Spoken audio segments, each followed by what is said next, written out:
What's the address for the incident? What am I going to do to support myself? And I was doing some grad school, but I'm like, I can't be in school forever. So I'm like, well, you know what has good benefits and a decent job and is the fire department.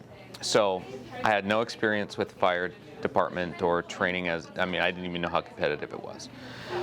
So I went and talked to one of the chiefs for the city of Seattle. He's like, yeah, come on in. So I told him my background. He's like, you know, it's very competitive. We have about 500 applicants and a lot of them get turned down.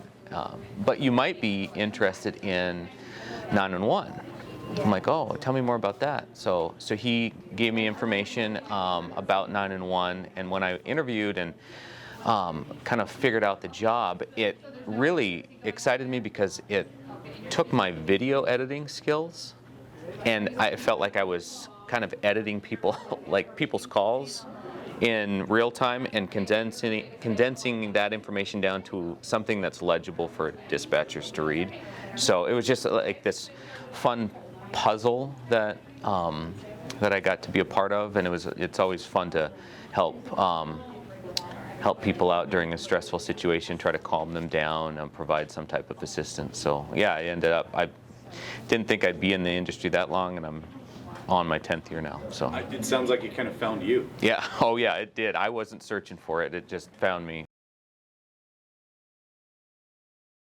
911, what's the location of your emergency? I want to provide really good service to all the people that I talk to on the phone.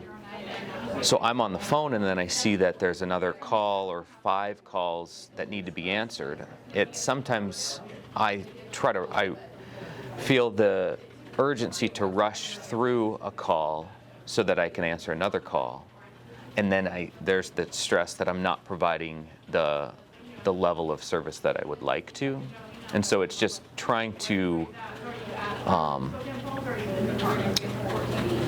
not be conscious of that and know okay, just be focused on the call that I'm on right now and provide the level of service that's required and that I think is sufficient, and then quickly move to the next one. There is no downtime now between calls where you can kind of process.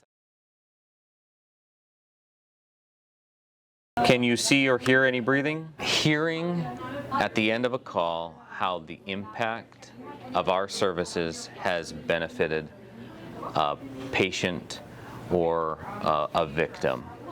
So one story. So I had this guy. He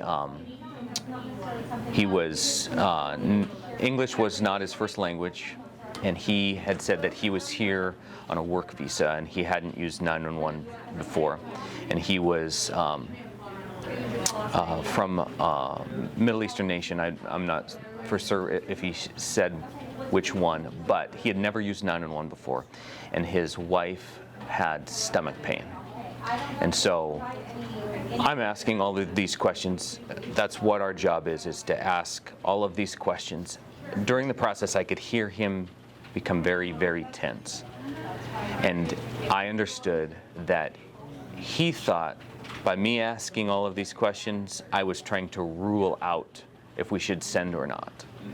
Unbeknownst to him, we fast dispatched, so once I got his address and the ailment, medics are started his way, and I'm asking these questions to help facilitate the medics what they should be preparing for. And so he's answering my questions, but he's frustrated, and then he's defeated, and then at the end of it he's like, oh man. And I said, sir, I have just a few more questions for you. It's like, okay. And then as I'm asking more of them, I hear the doorbell ring, and then he looks outside and he's like, wait, you guys are already here? And I said, yeah, I got help started the time you got the address. He's like, wow, this is the greatest country in the world. And then he hung up. And that really impacted me because he was not from the United States. He's living here on a work visa. He's an immigrant getting a chance to experience what it's like to live in America, and I was able to be a part of him experiencing the joys that we get and the privileges that we get to have here with our first responders. So it was cool for me. It's gonna make Yeah, it pretty good. yeah, it does.